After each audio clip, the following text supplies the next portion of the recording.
I express my gratitude to Honorable Chancellor Sri Manoj Sinha ji, Honorable Lieutenant Governor Jammu Kashmir Union Territory, for his visionary leadership and support and the faith, the trust that he deposed in the university. Under his leadership, the university has achieved several milestones. And as Director Gini Dogra ji said, that for the first time, Jammu University figured within 50 in NRF ranking. Apart from that, this is the another major achievement, and that substantiates the NRF ranking position. Even more than that, Jammu विश्वविद्यालय जम्मू कश्मीर का पहला विश्वविद्यालय हुआ है जो NAAC के द्वारा A++ accredited किया गया है.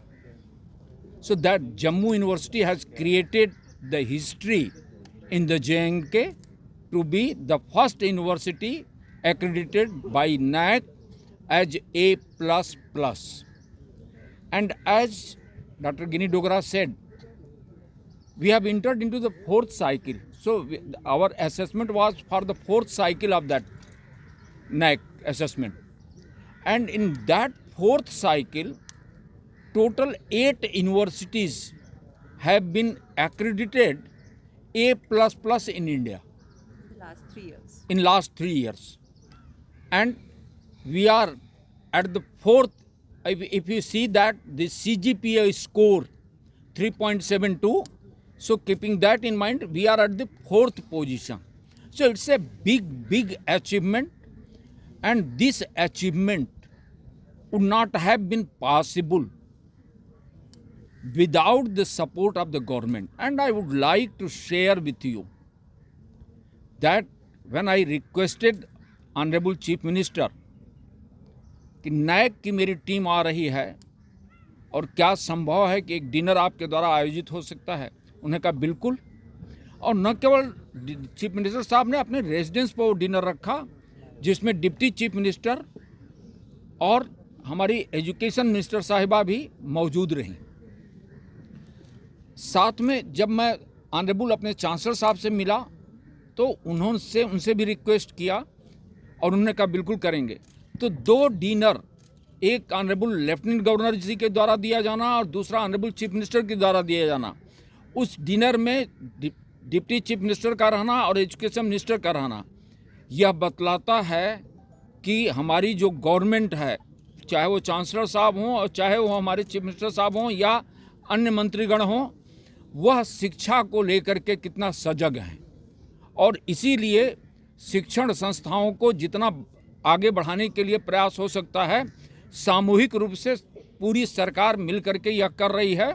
और उसी का यह परिणाम है कि जम्मू विश्वविद्यालय A++ आया. साथ में इसकी तैयारी 3 साल से, जब मैं ज्वाइन किया था तब से चल रही है. और मैं ये कहना चाहूँगा कि मुझे जो जम्मू विश्वविद्यालय में ओनरशिप दिखाई पड़ी है, वह ओनरशिप मुझे अन्य किसी शिक्षण संस्था में दिखाई नहीं पड़ती है. और इस बात को जो टीम NAAC आई थी उसने इंडोर्स किया कि जो कोऑपरेशन, जो कोऑर्डिनेशन जम्मू विश्वविद्यालय में देखने को मिला है वह अन्य विश्वविद्यालयों में नहीं मिलता है. और ये क्रेडिट अगर जाती है तो विश्वविद्यालय प्रशासन के जो लोग हैं, dean academic affairs, dean research studies, dean planning, DSW, या हमारी जो स्टीयरिंग कमेटी थी उसके भी मेंबरान यहाँ बैठे हुए हैं. लंबा हो जाएगा अगर हम नाम लेंगे उनका. तो सभी लोगों ने मिलकर के काम किया. और साथ में हर एक अध्यापक, हर एक डिपार्टमेंट से, हर एक ऑफिसर, हर एक नॉन टीचिंग, हर एक नॉन गस्टेड, सभी के सहयोग से आज वो दिन आया है और बच्चों ने अभूतपूर्व सहयोग किया है। लड़कों ने, छात्र छात्राओं ने अभूतपूर्व सहयोग किया है, चाहे वो कल्चरल एक्टिविटीज़ के द्वारा हो, चाहे हॉस्टल में उनकी पेंटिंग के द्वारा हो, प्लांट्स लगाने के द्वारा हो। तो मैं आप मीडिया के लोगों को भी कहना चाहूँगा कि 3 साल के मेरे टेन्योर में आपने जो मदद की परसेप्शन जम्मू विश्वविद्यालय का क्रिएट करने में, मैं पूरे जम्मू विश्वविद्यालय की तरफ से आपका आभारी हूँ। और मैं अपनी प्रसन्नता, अपना धन्यवाद अपने सारे जो हमारे टीचर हैं, जो हमारे कर्मचारी हैं, जो हमारे ऑफिसर हैं, जो हमारे छात्र हैं और जो हमारे सिविल सोसाइटी के लोग हैं, जो हमारे एलुमनाई हैं, उन सबका सहयोग मिला है। उन सबके सहयोग का यह प्रतिफल है।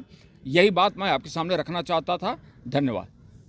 राय साहब, NAC++ क्या बेनिफिट्स रहेंगे? बहुत अच्छा प्रश्न है आपका। NAC++ और टॉप 50 में होने के कारण जम्मू विश्वविद्यालय एलिजिबल हो गया है इंस्टीट्यूशन ऑफ एमिनेंस में ग्रांट के लिए अप्लाई करने के लिए, और 100 करोड़ तक की ग्रांट मिल सकती है for the benefit of the university, for the benefit of Jammu university. Sir, हम जानते हैं आप हमेशा बोलते हो कि जॉब प्रोवाइडर बनो, जॉब सीकर नहीं, लेकिन जहां हम प्लेसमेंट देख रहे हैं बाकी यूनिवर्सिटी में, उससे कुछ सर अलग यहां पे देखने को मिलेगा आने वाले समय में?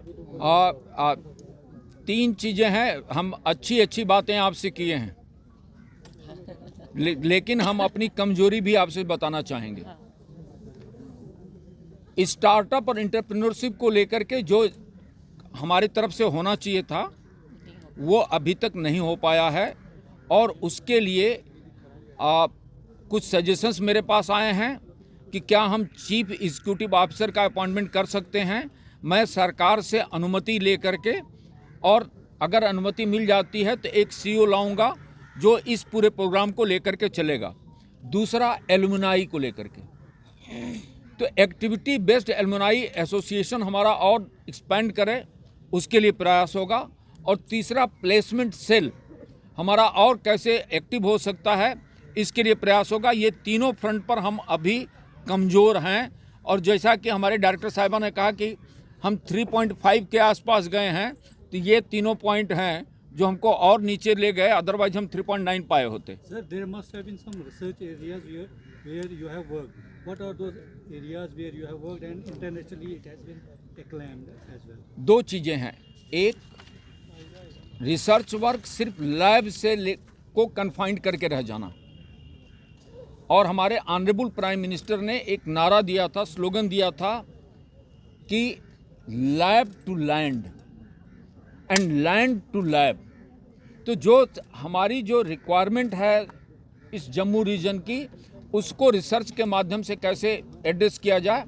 और हमारी एक टीम स्कूल ऑफ बायोटेक्नोलॉजी की सैफरन को लेकर के पुंछ रीजन में काम कर रही है, और जो NAC टीम आई थी उसने बहुत अप्रिशिएट किया, और विश्वविद्यालय डीन रिसर्च महोदया बैठी हुई हैं। 10 लाख रुपए उसको अलग से वह ग्रांट दी गई थी ट्रांसडिसिप्लिन मोड में रिसर्च करने की।